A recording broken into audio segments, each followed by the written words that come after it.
Assalamualaikum warahmatullahi wabarakatuh. Kesempatan yang luar biasa sekali untuk kali ini. Sebuah obrolan dalam acara klarifikasi bersama Wakil Wali Kota Palopo, Pak Rahmat Masri Bandaso.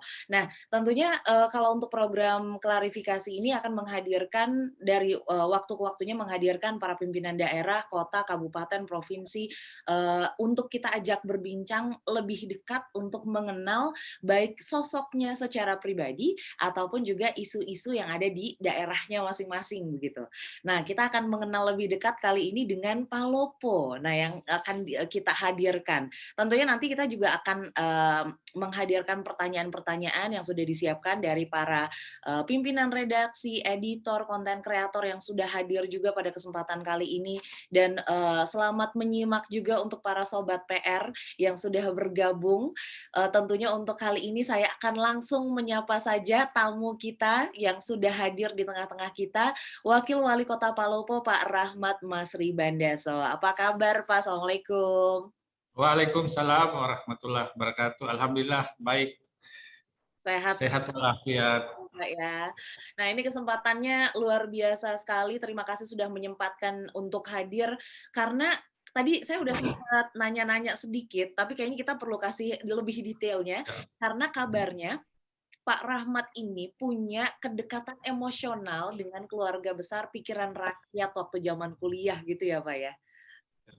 Itu kedekatannya seperti apa sih? Saya juga penasaran, belum tahu begitu, Pak. Iya, jadi salam hormat untuk semua keluarga besar PR dan seluruh yang sudah join di channel ini. Mbak Dona, jadi terkait dengan PR itu pikiran rakyat. Saya waktu pertama kali dihubungi untuk kita ngobrol dengan pikiran rakyat, saya langsung teringat masa lalu waktu masih kuliah tahun 84 sampai 85, dulu pernah menjadi loper koran Pikiran Rakyat, Mbak, di Bogor. Jadi dulu waktu kuliah kita kan nggak punya duit nih, nggak punya duit yang cukup, orang tua jauh di Sulawesi, pengiriman uang itu lewat wesel pos. Itu nyampainya 10 hari lah kira-kira. Nah, gimana kita ngakalin ya jadi loper koran. Alhamdulillah lumayan bisa nambah-nambah uang kuliah. Wow. Jadi saya berterima kasih juga untuk pikiran rakyat yang telah membantu dalam kuliah sehingga saya dapat menjadi sarjana di Bogor, Pak. Gitu, Pak, ceritanya. Luar biasa. Dari loper koran sekarang jadi pimpinan daerah begitu ya Pak ya, jadi panutan untuk warga-warganya dan seluruh warga Indonesia juga. Nah, tapi karena memang ada kedekatan juga dengan pikiran rakyat, tentunya kita pada kesempatan kali ini ada beberapa hal yang juga ingin disampaikan oleh managing editor pikiranrakyat.com. Karena itu saya akan mempersilahkan terlebih dahulu kepada Kang Yusuf Wijanarko untuk menyampaikan. Kami persilahkan Kang Yusuf. Baik, terima kasih Mbak Dona. Bismillahirrahmanirrahim. Assalamualaikum warahmatullahi wabarakatuh. Waalaikumsalam warahmatullahi wabarakatuh. Yang terhormat Bapak Wakil Wali Kota Palopo, Masri Bandaso, terima kasih dan selamat datang kami ucapkan di acara klarifikasi pada kesempatan kali ini. Sesuai namanya, ini adalah ruang bagi banyak kalangan termasuk pemimpin daerah untuk hadir di sini bersama para pemimpin redaksi media dari berbagai daerah yang tergabung di PRMN. Banyak sekali medianya seperti yang bisa kita lihat di latar belakang saya ini, Pak. Ya. Untuk wilayah Palopo ada Jurnal Palopo, ada Abang Naswandi di sini selaku tuan rumah seperti itu ya. Dan seperti edisi klarifikasi sebelumnya, acara ini digelar untuk menjembatani komunikasi antara Pemkot Palopo dan masyarakat, termasuk informasi, berbagai isu, serta prestasinya. Lebih jauh dari itu ya bisa juga kita manfaatkan sebagai sarana ini pengenalan segenap potensi yang ada di Palopo, yang barangkali belum banyak diketahui ke seluruh Indonesia. Karena kalau berbicara mengenai audiens, PRMN saat ini menjadi media online yang paling banyak dibaca di Indonesia. Pembacanya dari usia belasan tahun sampai yang senior di atas 50 tahun. Sehingga apa yang terjadi di Palopo juga akan sampai kepada pembaca yang tinggal di daerah lain tentu saja. Dengan pendekatan pemberitaan yang jadinya masing-masing media kami menyampaikannya dengan cara yang lebih lokal, lebih mesra dan lebih intim, sehingga pesannya akan lebih sampai begitu. Lalu juga sebagai jaringan media, semoga kami bisa tetap istiqomah berpihak pada masyarakat kecil, menyuarakan keresahan masyarakat kecil, termasuk juga memberi ruang advokasi dalam banyak hal, termasuk ekonomi, hukum, dan kesehatan. Dan para pemimpin redaksi yang hadir di sini nanti akan mengajukan pertanyaan-pertanyaan dan menuntaskan rasa penasarannya begitu ya mengenai Palopo. Itu saja dari saya. Terima kasih. Akhir kata, mari kita bersama-sama menikmati diskusinya. Semoga bisa memberi manfaat untuk siapa saja yang menyimak. Terima kasih. Wassalamualaikum warahmatullahi wabarakatuh. Waalaikumsalam. Terima kasih Managing Editor pikiranrakyat.com, Kang Yusuf Wijanarko, sudah menyapa kita juga di awal acara. Dan kelihatannya ini tidak berlama-lama, Pak Rahmat, karena sudah banyak yang menantikan untuk berdiskusi langsung, untuk bertanya langsung kepada Bapak. Pertanyaan pertama akan datang dari Tasikmalaya, ada Pikiran Rakyat atau PR Tasikmalaya. Yang pertanyaan ini akan disampaikan oleh Kang Ma'ruf atau Pak Ma'ruf, kalau persilahkan Pak Ma'ruf. Ya, Assalamualaikum warahmatullahi wabarakatuh. Selamat malam Pak Masri. Malam. Ya, saya Al-Makruf Yoga Pratama dari Pikiran Rakyat Tasikmalaya dan tinggal di Cirebon. Karena saya dari luar Sulawesi gitu ya Pak, kira-kira boleh dijelaskan gitu sedikit mengenai Kota Palopo seperti apa gitu. Karena ya saya sering dengar nama Palopo tapi nggak mengerti gitu, nggak tahu gitu Kota Palopo itu seperti apa dan apa sih kira-kira yang menonjol jika dibandingkan dengan kota-kota Sulawesi Selatan lainnya gitu Pak, seperti Bone, Toraja atau mungkin Makassar gitu. Itu aja Pak. Oke, terima kasih Kang Ma'ruf. Ya, selamat malam. Assalamualaikum warahmatullahi wabarakatuh. Terima kasih sudah memberikan kesempatan untuk kita bincang-bincang. Jadi Palopo ini adalah sebuah kota yang mungkin kalau di benak orang di luar Sulawesi ini, Palopo ini mungkin kota kecil ya, tetapi dari segi historisnya ini termasuk kota yang tua, termasuk heritage city, dan memang Palopo ini terbentuk dari sebuah kerajaan besar di Sulawesi Selatan. Dan memang pusat kerajaan pertama itu ada di Palopo. Kemudian berkembang ke Bone dan ke Goa. Nah, sehingga dengan demikian kota Palopo ini punya khas tersendiri dibanding kota-kota yang lain. Kang Ma'ruf, ini Palopo kalau dilihat dari sejarahnya, ini memang harusnya kota yang nuansa kerajaan, yang masih menganut banyak sistem-sistem kultural seperti feodal dan lain sebagainya. Tapi kalau kita datang ke Palopo itu nggak kelihatan, karena Palopo sudah sangat homogen, masyarakatnya itu sangat heterogen, ya. Semua suku yang ada di Indonesia sepertinya ada di Palopo, ya. Sehingga dengan demikian Palopo itu dikatakan mininya Indonesia. Sehingga dengan demikian ini berbeda dengan kota-kota lain di Sulawesi Selatan yang mereka rata-rata homogen, ya. Kecuali Makassar ya, itu juga heterogen. Palopo adalah kota terbesar kedua di Sulawesi Selatan.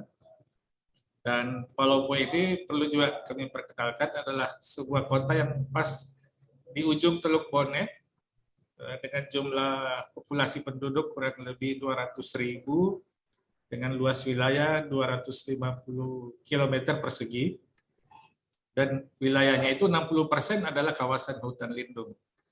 Jadi kotanya pas di bibir pantai, ya, kemudian di bagian barat adalah kawasan hutan konservasi. Sehingga Palopo ini juga dikenal dengan kota hujan. Nggak pernah ada musim kemarau, setiap hari hujan, Kang Ma'ruf. Jadi kalau kita ke Palopo ini mungkin rasa-rasanya ya mirip-mirip mungkin dengan Bogor lah. Tapi Bogor nggak punya pantai, Palopo punya pantai. Ya, masyarakatnya juga ya kayak Jakarta banget gitu. Masyarakatnya udah sangat modernis dan juga ya kalangan milenialnya juga yang nggak kalah dengan kalangan milenial yang ada di kota besar. Jadi seperti itu. Itulah khasnya Palopo nih. Ya. Itu Kang Ma'ruf. Alasan Bapak untuk pindah kuliah ke Bogor karena nuansanya sama begitu dengan Palopo? Apa itu salah satu pertimbangan juga, Pak? Enggak juga. Jadi saya kuliah ke Bogor itu bukan tahu bahwa Bogor kota hujan, enggak. Karena kebetulan dapat fasilitas beasiswa dan bebas tes. Ya, gitu. Wah, luar biasa. Itu ya Kang Ma'ruf, sudah terjawab pertanyaannya dan kita juga semakin mengenal Palopo itu seperti apa. Terima kasih banyak. Selanjutnya ada pertanyaan yang akan disampaikan dari media Pakuan dengan Pak Ahmad Rayadi. Kami persilakan Pak Ahmad. Assalamualaikum warahmatullahi wabarakatuh. Waalaikumsalam. Panggil aja Akang, sebab kan udah lama di Jawa Barat. Sami-sami Kang. Mohon sami-sami di Bogor. Ya. Habis Sukabumi Kang. Mohon biasa bahasa Sunda. Alhamdulillah.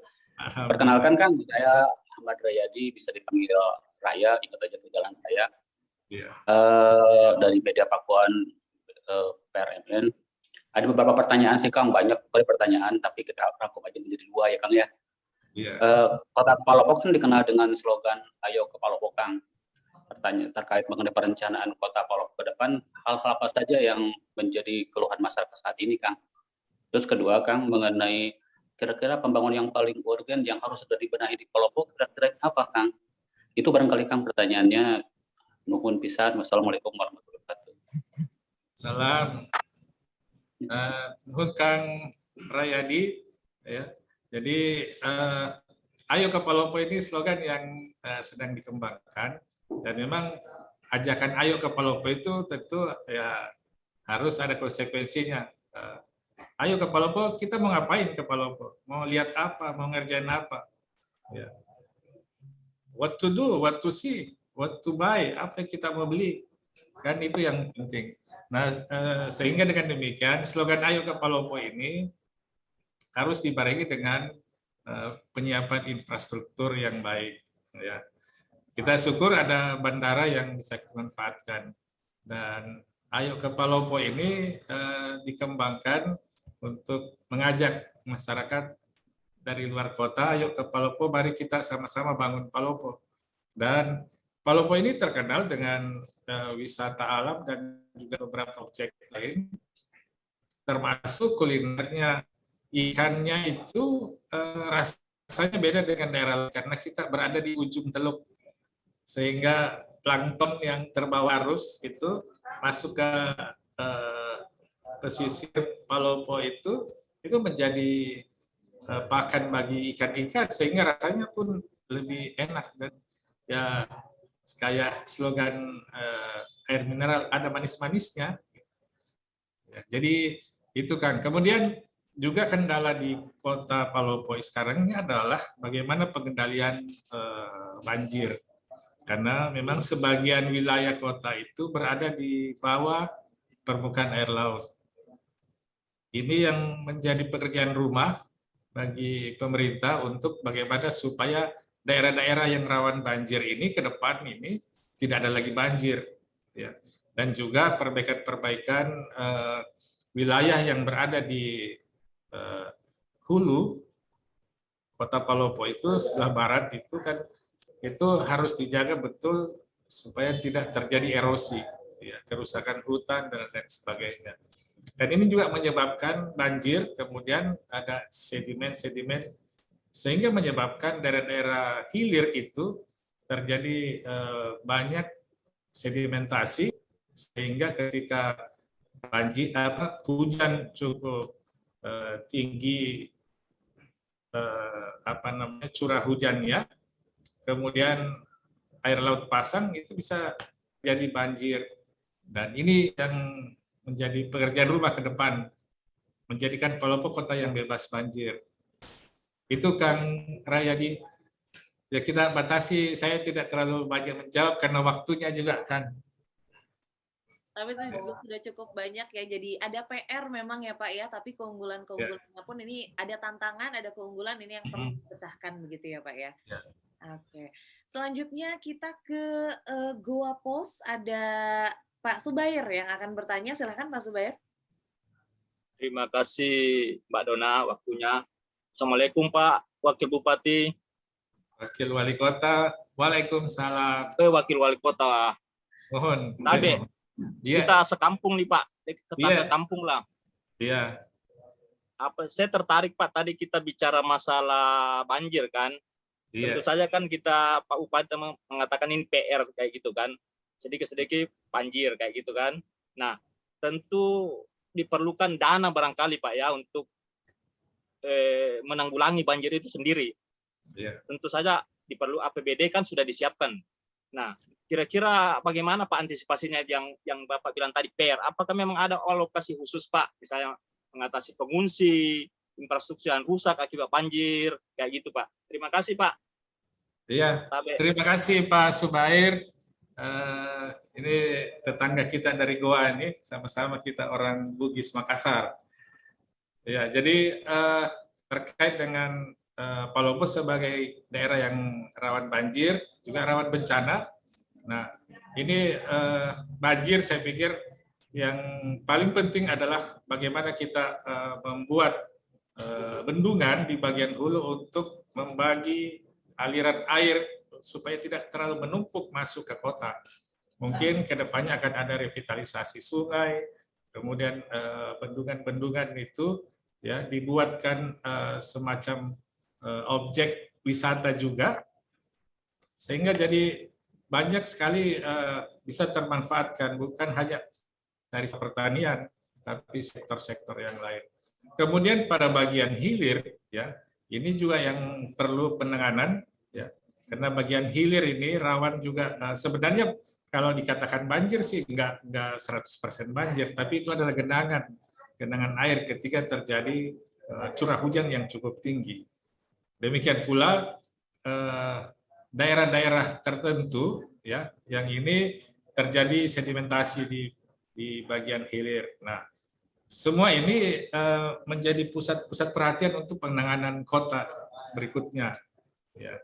Dan dari segi bencana, kita juga termasuk yang rawan bencana, sehingga perlu juga edukasi kepada masyarakat bagaimana mitigasi bencana, dan juga bagaimana pemerintah bisa berkoordinasi dengan pemerintah pusat, pemerintah provinsi untuk kita sama-sama menangani persoalan problema yang ada di Kota Palopo, sehingga masyarakatnya ke depan bisa menjadi aman, tidak lagi was-was dengan banjir, tidak lagi was-was dengan bencana.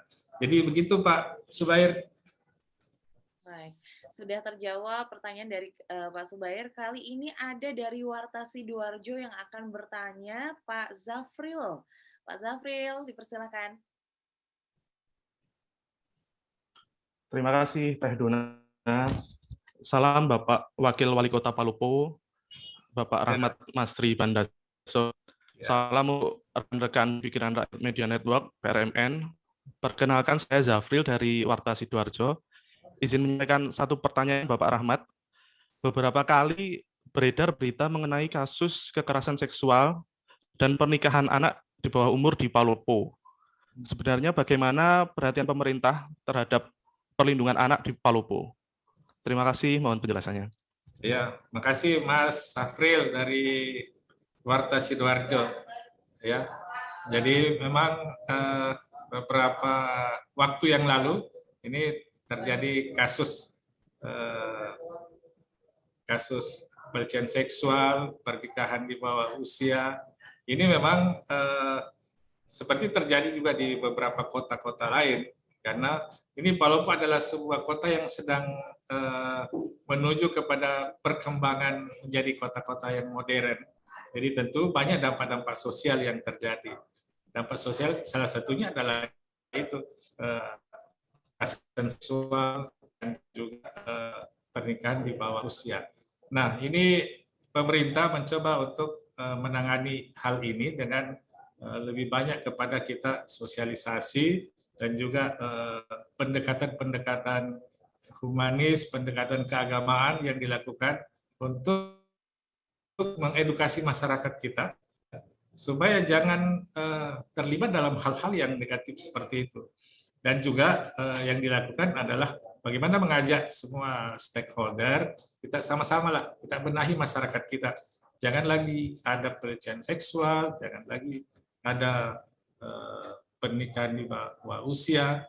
Jadi pelibatan semua stakeholder, termasuk tokoh-tokoh agama, kita libatkan untuk di setiap ibadah, di setiap ceramah, itu menyampaikan hal-hal yang terkait dengan ini. Dan ini adalah bagian daripada edukasi masyarakat dan juga sosialisasi terkait bagaimana kita menjaga keluarga kita. Jangan sampai terlibat hal-hal yang negatif seperti itu. Jadi ada pendekatan preventif, juga kita juga ada pendekatan kuratif yang dilakukan. Gitu, Mas Safril. Mudah-mudahan jawabannya bisa memuaskan.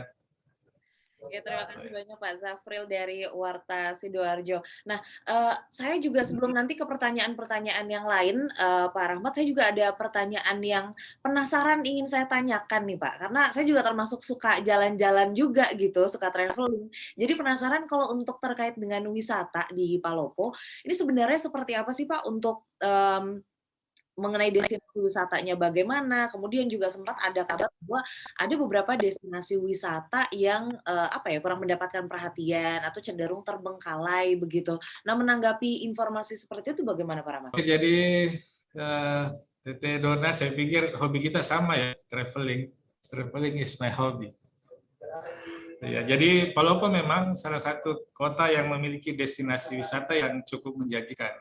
Ya, kita punya destinasi wisata, wisata budaya, wisata kuliner, wisata pantai, dan juga wisata alam yang termasuk agrowisata dan ekowisata.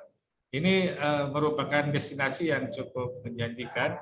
Namun demikian, memang ada beberapa destinasi objek wisata yang belum terkelola dengan baik. Ya. Artinya perlu penambahan infrastruktur dan manajemen atau pengelolaan, termasuk penyiapan sumber daya manusianya. Bagaimana sumber daya manusia pengelolaan destinasi wisata itu. Terkait dengan itu, pemerintah sedang menyusun sebuah rencana induk pariwisata daerah atau RIPDA. Ini semacam master plan pariwisata Kota Palopo. Dan ini sudah dikoordinasikan dengan pemerintah provinsi dan pemerintah pusat. Insya Allah, Tete Dona, insya Allah ini kapan mungkin 2-3 tahun mendatang, ya, atau 5 tahun, wajah Kota Palopo itu pasti sangat berubah dengan destinasi wisatanya yang sangat menjanjikan. Ya, dan Palopo ini akan menjadi daerah penyangga pariwisata Toraja. Ya, insya Allah. Dan juga ke depan, ya, walaupun di samping sebagai destinasi, ini juga Palopo sebagai hub untuk pariwisata di daerah lain di Sulawesi ini. Ya. Jadi begitu. Berarti ini saya tinggal nanti siap-siap jalan-jalannya. Belum nyampe sana Pak saya Pak. Nanti mudah-mudahan bisa ada kesempatan untuk nyampe sana jalan-jalannya Pak ya. Ayo atuh Mai, mangga. Siap. Palopo nanti saya terkeliling kota. Oke, mantap. Nanti saya tagih loh Pak, kalau selesai nyampe sana Pak.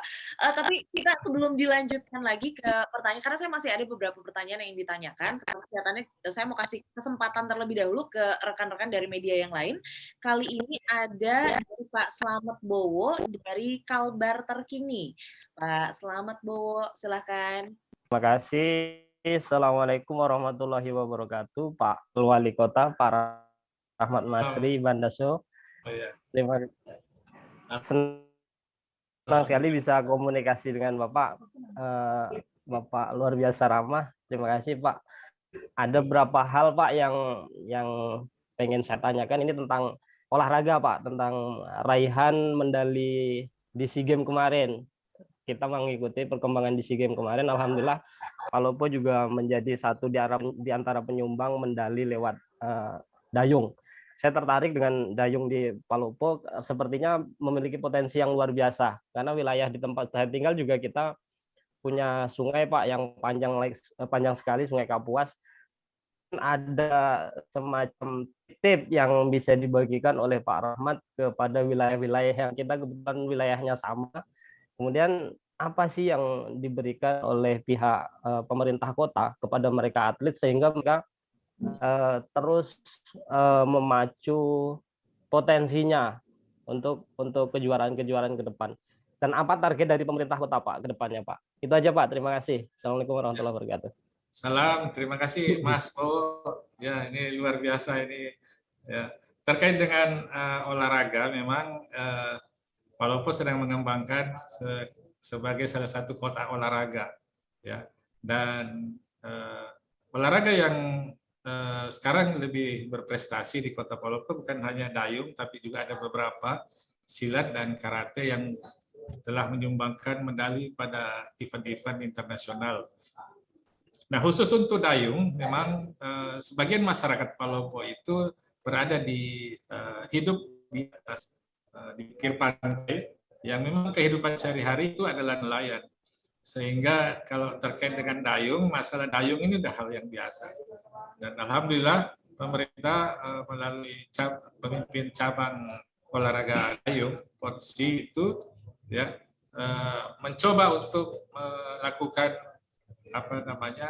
event atau kejuaraan-kejuaraan untuk kita merekrut atlet potensi di bidang dayung. Alhamdulillah ini kita lakukan dan membuahkan hasil. Ya, satu atlet kita yang kemarin dapat medali perak di SEA Games. Dan ada 2 atlet yang berada di Kabupaten Luhu Utara yang merupakan tetangga Palopo itu juga dapat medali emas. 2 medali emas pada SEA Games untuk dayung. Nah, ini sebenarnya kerjasama dengan pemerintah Luhu Raya. Ini kan Luhu Raya, kita bicara Luhu Raya ada 4 daerah otonom, karena dulu 1 kabupaten. Nah, ini dilakukan kerjasama untuk kita kembangkan olahraga. Mana yang potensi untuk wilayah Luhu Raya ini kita kembangkan sama-sama. Dan alhamdulillah dayung sudah mulai membuahkan hasil. Dan pada olahraga-olahraga yang lain juga demikian. Dan pemerintah memberikan semacam penghargaan, apresiasi untuk atlet yang berprestasi. Itu diberikan semacam bonus untuk memotivasi. Dan juga kita menyiapkan lapangan pekerjaan untuk mereka.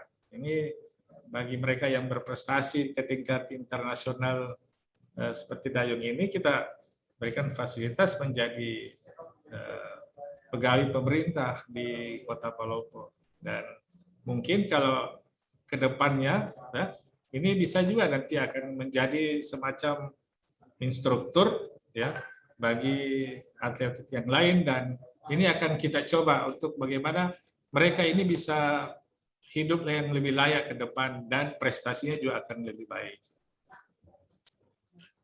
Begitu Mas Bowo. Sudah terjawab juga dari pertanyaannya Pak Slamet Bowo dari Kalbar Terkini. Nah, ini untuk pertanyaan selanjutnya yang tahu juga atau hafal juga tentang Palopo, karena ada dari jurnal Palopo yang akan bertanya bersama Pak Naswandi. Kami persilakan Pak Naswandi. Terima kasih banyak Mbak Dona. Ini terkait masalah pemerintahan yang memang kami berada di Kota Palopo dan sudah tidak asing dengan berbagai polemik dan isu-isu yang ada saat ini. Seperti ketimpangan dalam struktur pemerintahan, mulai dari ekspor pemberitaan yang tak seimbang, dan peran wali kota yang terkesan dibatasi. Ini gimana sih sebenarnya Pak? Karena sampai saat ini jadi bola panas yang bergulir di Kota Idaman. Oke, Terima kasih saudaraku dari Jurnal Palopo, Saudara Naswandi. Ya, ini beliau memang mengamati secara detail. Jadi bagaimana ini terjadi di Kota Palopo. Saya pikir ini juga akan terjadi di beberapa tempat di Indonesia karena memang yang namanya jabatan politis itu ya tentu akan berimplikasi pada terjadinya politisasi birokrasi. Nah, di Kota Palopo ini sekarang sedang hangat-hangatnya menghadapi kontestasi politik tahun 2024. Ya. Nah, sebagai wakil wali kota mungkin dianggap kompetitor yang perlu dibatasi ruang geraknya, ya karena wali kota sekarang punya kepentingan juga untuk mendorong orang lain, ya dalam hal ini ya putranya beliau, ya dan ini akan menjadi persaingan yang sangat ketat ke depan. Oleh karena itu terjadilah hal-hal yang menjadi politisasi birokrasi. Saya sebagai wakil wali kota, ya ruang gerak dibatasi dalam pemerintahan dan sebenarnya ini tidak boleh terjadi karena kita dulu sama-sama dipilih oleh masyarakat, kita sama-sama bangun daerah ini, bangun masyarakat ini. Tapi karena ada namanya politisasi birokrasi maka terjadi itu. Dan saya pikir ini pandai-pandainya kita lah, bagaimana kita bisa selalu bersinergi dengan wali kota dan juga aparat-aparat yang lain. Dan saya sebagai manusia biasa mungkin ada perasaan kecewa, tentu ada kecewa Mbak Dona, tetapi kecewaan itu tidak boleh kita nampakkan pada masyarakat. Kita harus tetap bekerja sesuai dengan sumpah jabatan. Kita disumpah, ya kita harus melayani masyarakat dengan baik. Dan saya mencoba itu menjaga harmonisasi di kota ini. Walaupun ya dalam hatinya ya gondok juga, tapi di wajah kita tidak boleh menampakkan itu. Ya. Dan alhamdulillah ini bisa kita jaga betul.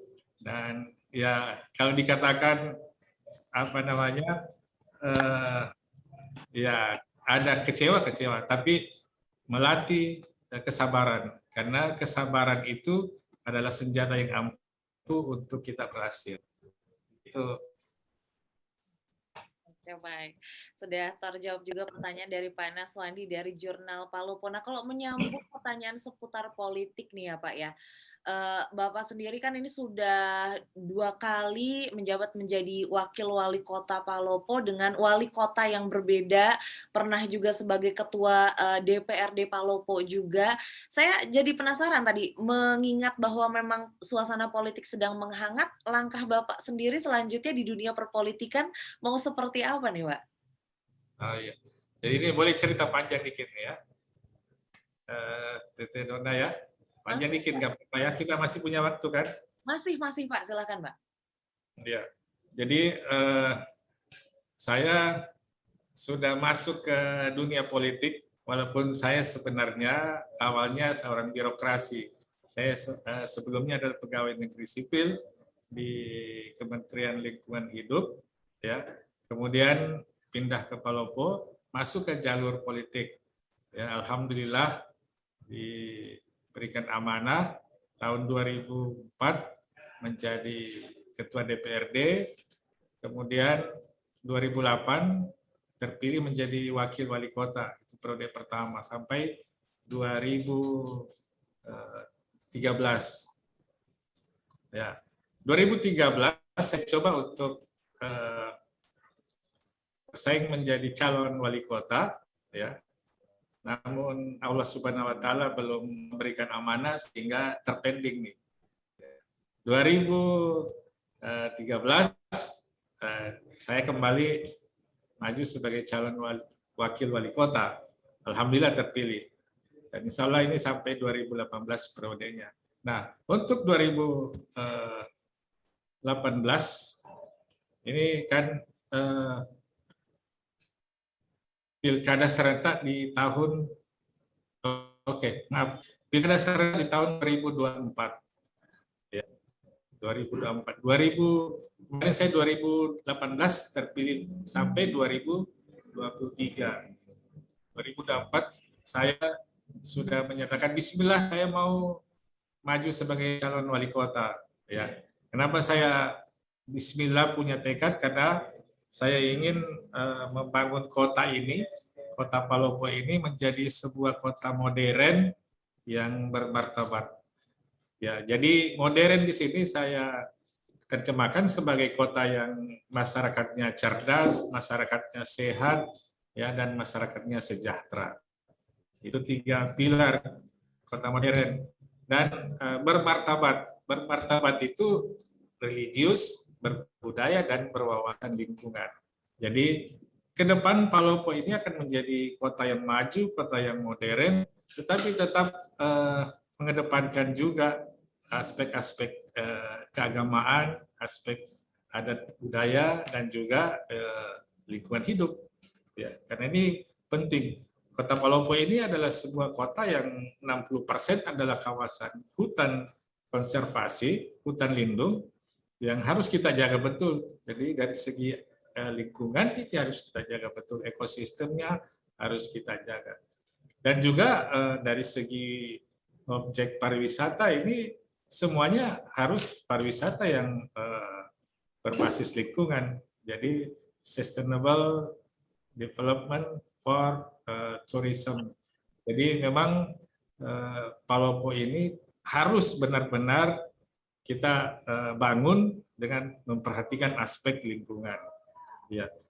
Kemudian saya juga merencanakan bahwa Palopo ini akan kita bangun menjadi sebuah Palopo baru, kota menuju Palopo baru. Baru dalam arti ya bukan hanya dari segi fisik, tetapi juga dari segi mental masyarakatnya, dari mental pegawai dan juga aparatur lainnya. Ini harus kita rubah mindset-nya sehingga mereka punya mindset visioner. Bagaimana kita bangun Palopo ke depan? Karena apa? Pembangunan kota kalau tidak ada akselerasi yang dilakukan, kita akan ketinggalan terus. Ya. Jadi itu yang jadi percakapan depan. Kenapa saya mau jadi wali kota? Itu Tete Dona, saya bertekad mau jadi wali kota karena sudah nggak bisa lagi jadi wakil juga, sudah 2 kali kan aturan melarang kita untuk wakil wali kota lagi, harus lompat kita naik kelas jadi wali kota. Dan insya Allah kalau diberi amanah banyak kita lakukan perubahan terjadi, dan insya Allah kalau Palopo ini jadi kota yang sudah maju, kita tunggu kedatangan Tete Dona ke Palopo, kita keliling kota Palopo sehingga slogan "Ayo ke Palopo" ini terus kita gaungkan, dan kita tunggu kehadirannya di kota Palopo, Tete Dona. Seperti itu sejarahnya. Kemudian saya juga ingin menambahkan bahwa Palopo ini adalah kota yang dikatakan sebagai kota transit dan merupakan segitiga emas. Ini Palopo bisa menghubungkan kota-kota yang ada di Sulawesi Utara, Tengah, Tenggara, dan Sulawesi Barat. Ya, karena memang pas berada di tengah-tengah Pulau Sulawesi. Ya. Nah, ini menjadi pekerjaan rumah juga bagi pemerintah sekitarnya untuk kita sama-sama kita integrasikan pembangunan daerah ini sehingga nanti kita sama-sama maju. Bukan hanya Palopo maju sendiri, tapi kita sama-sama maju. Nah, ini yang ke depan akan kami lakukan. Kemudian dari sektor-sektor yang lain, Palopo juga sebagai kota pendidikan. Ya, ini di Palopo ini ada 14 perguruan tinggi, ya, dan mahasiswanya itu kurang lebih 40.000. Ya, ini berasal dari daerah-daerah sekitar Palopo dan juga ada yang dari Sulawesi Tengah, Sulawesi Tenggara, bahkan juga ada yang dari NTT, Nusa Tenggara Timur, dan dari Papua.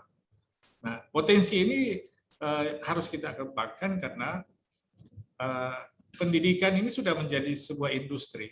Ya. Kalau 40.000 mahasiswa datang kuliah di Palopo, mereka membelanjakan 1 juta satu orang mahasiswa per bulan, berarti ada 40 miliar dana yang berputar di Palopo. Ini sebuah potensi yang luar biasa. Kemudian dari sektor industri, ini juga Palopo ke depan akan kita jadikan sebagai kota industri. Kita punya potensi untuk membangun sebuah kawasan industri. Dan insya Allah dari perencanaan yang sudah kita lakukan kajian-kajian baik secara ilmiah dan juga yang kita lakukan pengamatan di lapangan, Palopo ini bisa dikembangkan sebagai pusat smelter, ya, pembangunan smelter untuk produksi nikel dan juga pertambangan lainnya. Karena Palopo ini punya pelabuhan yang bisa kita manfaatkan untuk transportasi produk-produk itu. Kemudian juga pada sektor yang lain, ya, ini Palopo punya potensi terkait dengan maraknya peredaran narkoba yang sekarang banyak terjadi di Sulawesi Selatan. Ini Palopo menjadi semacam kota terminalnya, ya, kota terminal peredaran narkoba. Sehingga dengan demikian kasus narkoba cukup tinggi di Kota Palopo.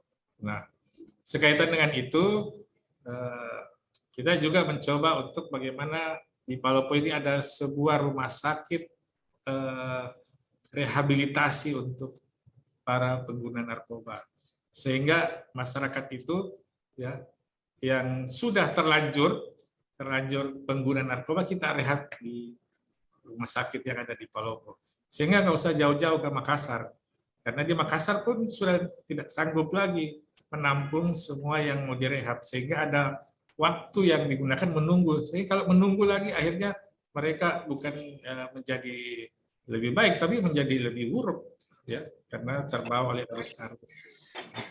Kemudian dari sektor kesehatan juga memang Palopo ini bisa menjadi kota pelayanan kesehatan karena kita memiliki potensi rumah sakit regional dan juga ke depan nanti akan ada rumah sakit yang bertaraf internasional, ya. Orang akan datang ke Palopo berobat, ya, mendapatkan pelayanan kesehatan. Nah, Tete Dona, kita punya memang sekarang ini kita punya kekurangan, ya, yang sangat terasa adalah hotel berbintang belum ada loh di Palopo. Bagaimana kita mengajak orang ayo ke Palopo kalau hotelnya belum berbintang? Ini agak susah. Jadi kita akan mengajak investor untuk membangun hotel yang berbintang, yang representatif di Kota Palopo. Insya Allah kalau semua ini bisa kita kembangkan, ini akan menjadi Kota Palopo yang benar-benar kota yang modern, ya, kota yang maju.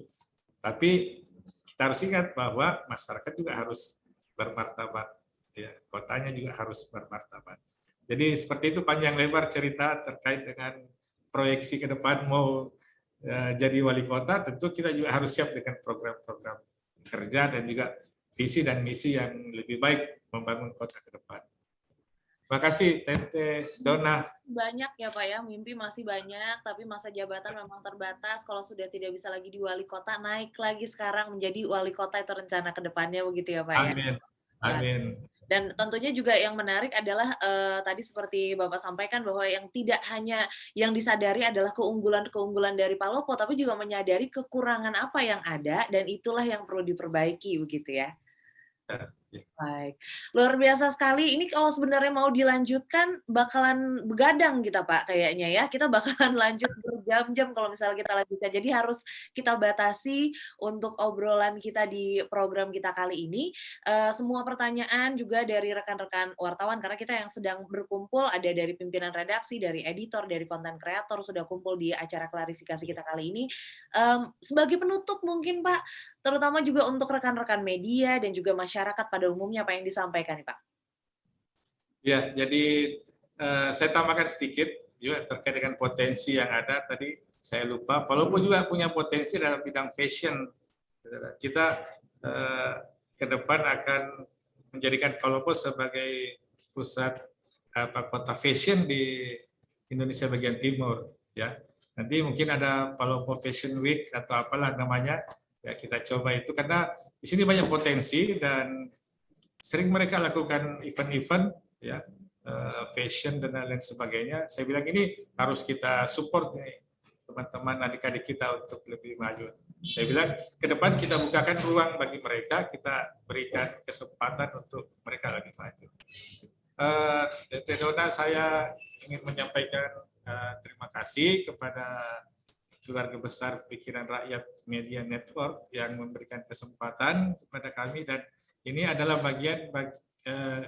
bagian dari Pikiran Rakyat untuk membangun Kota Palopo dengan jalan memperkenalkan kepada masyarakat di Indonesia Palopo itu seperti apa sebenarnya. Ya, yang ini alhamdulillah tersampaikan dan kami menyampaikan terima kasih banyak ya keluarga besar Pikiran Rakyat Media Network.